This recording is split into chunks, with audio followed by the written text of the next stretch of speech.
Welcome back, recruits. I'm Chris Nance with the Northern California Ghostbusters, and today we're going to be walking you through a couple more handy little mods for your HasLab Proton pack. First up is going to be this replacement door for the power cell. While we're in there, we're also going to go ahead and replace the light lens on the power cell, and once that's done, we're going to slap it all back together and see how she looks. Let's get going. First and foremost, we're gonna have to take this motherboard off to get to the parts that we need to get to today. That said, it's a long, tedious process with a lot of little screws to it, and we have already filmed a video dedicated just to that. So go ahead and check that out. Link will be in the description, and let's get going. And through the magic of editing, this board will be removed. Once the cover is off and we have access to the power cell door and its innards, we're gonna start taking the hardware for the lunchbox, as fans like to call it, basically, the little compartment inside of the power cell. And there's 1, 2, and then 3. 3 screws holding it in? 4, actually. 4 there's screws. 1 there, and then 1 on the other side. Oh, sorry, putting in 1 there. So 1 there, and then 1 there. And then 2 on this side. And then the 2 There. on this side. Got it. So Sorry, I don't it's all good. want to hit you in the head with the camera again. Ooh.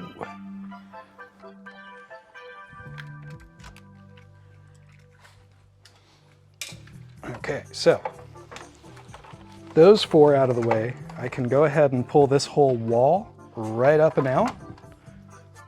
That'll give us access to these screws. Uh-oh.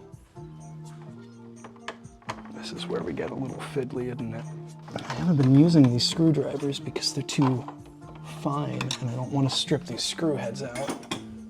So, problem is, the power cell door does not want to fold all the way down to a full 90-degree angle and give me very good access to these screw posts, which means you want an itty-bitty screwdriver. Either something really long or really short. Yeah. Okay.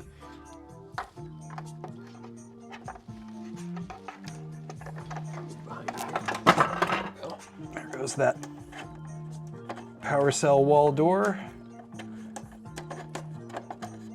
You got it though. Look at that coming right out. Beautiful. Just a little bit of elbow grease.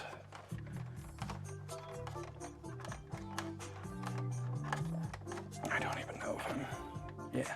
All right, I'm good.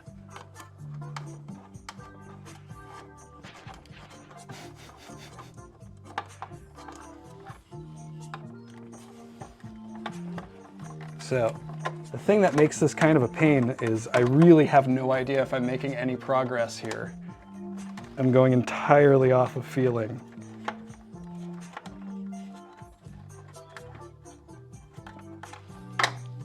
Oh yeah, I'm making it. I'm getting somewhere. She's giving. If like half of this wasn't threaded into plastic, I would be so tempted to take my power drill and put a Phillips head drive on it. There you go. You got it out. I got it. Okay, so once you get through that, there's another set of screws on the inside holding the injector tubes into place. If you are lucky enough to happen to have a 90-degree bend screwdriver, that is going to be your best friend at this point. You can kind of see it's a very tight space in there, and it's going to be very tough for me to really get any tools in there. So I'm gonna hope, yeah, I saw it move already, so. The only problem with this, and you could probably already tell, it's gonna be extremely tedious because I can only back this up a quarter turn at a time. Takes a little bit of time and effort, but you can get there. 1 to go. Well, we got it. It took a little bit of trying. You can even see how much damage we did to the screw head there. So that was why we were having such a difficult time with it. Excuse me. We ended up using a little 90-degree Phillips head, as well as a pair of needle nose pliers to get it out. But now we can take all of that off. And that's gonna make our lives a lot easier trying to take this thing off. So, first of all, I'm just gonna unplug it completely. Right here, these are just for show. Yep. That's all they are. They are meant to go in a particular way. However, square goes into the square hole, circle goes into the circle hole. Pretty self-explanatory. I don't think I need to tell you guys that. With the power cell and injector tubes out of the way, we can go ahead and actually, we're okay. We can actually get to the power cell lights. You can already see it kind of moving around. So there's the actual light bar. I'm just going to keep it off to the side and leave it sort of in the same position it was before we started. And there is the lens for the power cell. Which is frosted, which is incorrect, right? That frosted power cell lens, correct. Or rather, it is incorrect. What we are going to take, however, is we're going to get this guy from Imperial Tech Shop. And that is just a simple little replacement. It's very handy that he included a little scraper tool so we can actually press flat stuff. Oh my goodness, what color did you choose, Greg? Oh, just like a bright, just something fun, something like a bright. Oh my goodness. Just like a bright yellow, just to make it look different. And I was hoping the yellow and the blue would make it look green, right? So, very nice of him to include this little scraper tool so you can get this off your acrylic without scratching it. And that's, yeah. Is it sticky on one side? Nope. I was wondering if it was sticky on one side or the other, but it is not. It is just a flat acrylic plate. So it is just a flat acrylic plate, and it lays directly in where that frosted cell was living, right between the 4 posts here. No screws, no glue, no nothing? Nope. The weight of the thing holds it in. It's just, so it's going to be held in place by these little brackets, actually, that the power cell light bar sits on. So once we pop it back into place,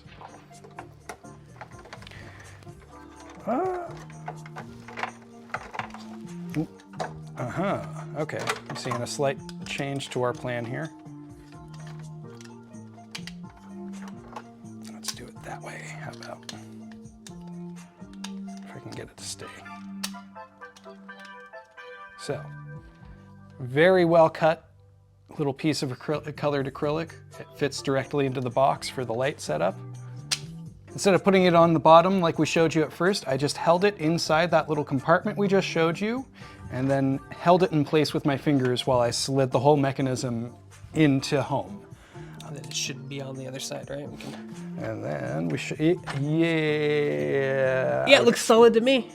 Looks good to me. Yeah. Looks square? Yeah. Cool. And now, with things in place, I'm just going to go ahead and put these 2 screws back into place so it holds our whole power cell assembly together for us.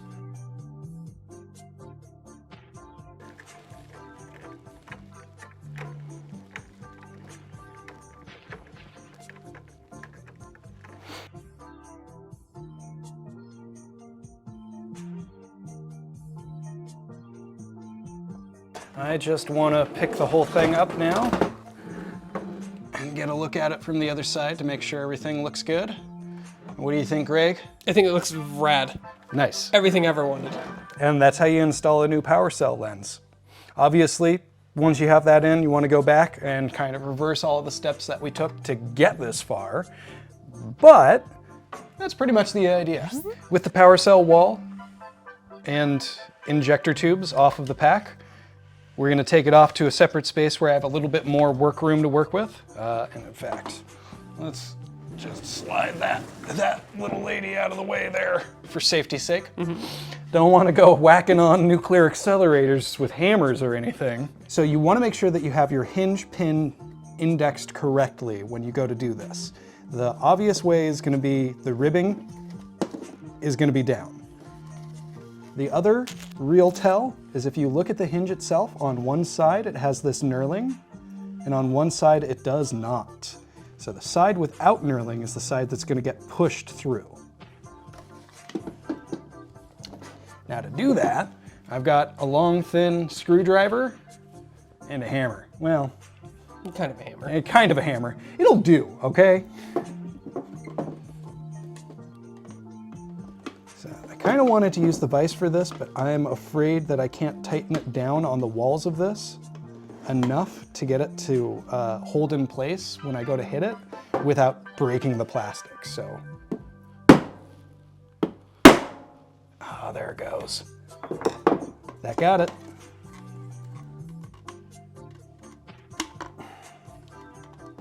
Let's see. Grab a pair of pliers. Ta-da! So we have the Frozen Empire styled power cell door from Right Coast Creative. And this is a nifty little design because it's pretty much just made to plug and play. So once you get the pin out like we showed you, all you do is take that door off and replace it with this guy. Oh, look at that. He even gives it actually has enough clearance on the bottom to make a 90-degree opening. That's going to be easier to put back on. Oh wow, that's great. Yeah. So it's more closely designed to the dimensions of the pack than the stock door is. I'll say it again, this community is amazing when they do that stuff. They measure. It's pretty nifty. Now that we have the replacement door in place, pretty much just gonna slot her right back together like we took her apart. The tricky part with putting this injector tube back on is getting these screw mounts to match up, which there's one, and I think that's all of them actually. Hey, look at that, I did it on the first try. So there's these posts on the inside, and there's also the set of posts on the outside behind the tubes themselves. Those are what you have to index. Exactly. Once that is all in place, you can just slot your power cell wall right back into place like it was before we started. And we do 2 screws there. So actually, before we do that, we're gonna put some screws back in.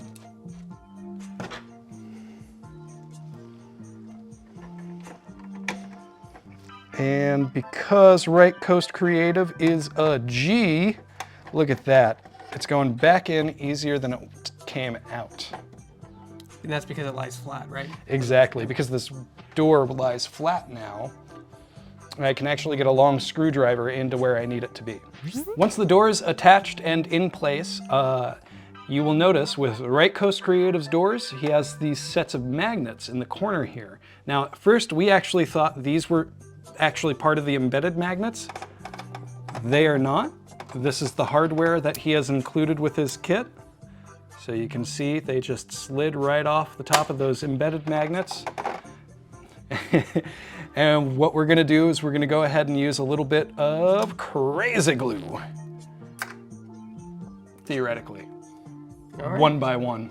With these magnets being held in place on one side by the magnet, I just went ahead and took a little piece of, what is this, 180 grit, and I roughed up the surface. You can see the difference here between where I roughed it and where I didn't. And that's just to give the glue extra surface to grab onto once it starts to cure. Next step is I'm gonna take a little Gorilla super glue.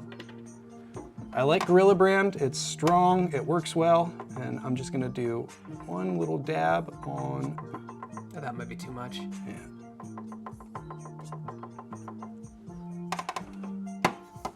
Like that, and we're gonna let it sit.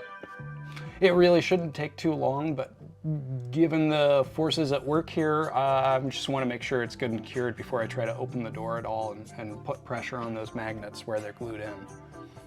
So these inside injector tube screws are such a pain. So all those screws that we took out in the course of getting to where we are have to go back home again. And And we are kind of partially there inside of the lunchbox, as we like to call it. But we still have a couple of posts here on the outside that need to get tightened up. There's one.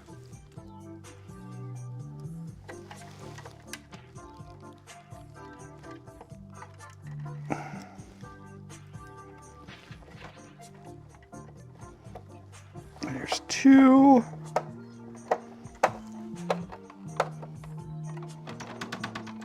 All right, power cell wall is back in place. Power cell door is installed. We've got our Frutotech switch inside here. With our power cell door and our power cell lens in place, all you have to do is go back and put your motherboard back in place. And Through the power of editing. Through the power of editing, stop me if you've heard this before, but we've actually done a video exactly covering that specific thing, and you should go watch it. And that is how you install a new power cell lens and door. You can see all of the mods in the description below, as well as other links to other videos teaching you how to modify your HasLab Proton pack and Neutrona wands. We'll see you next time, recruits.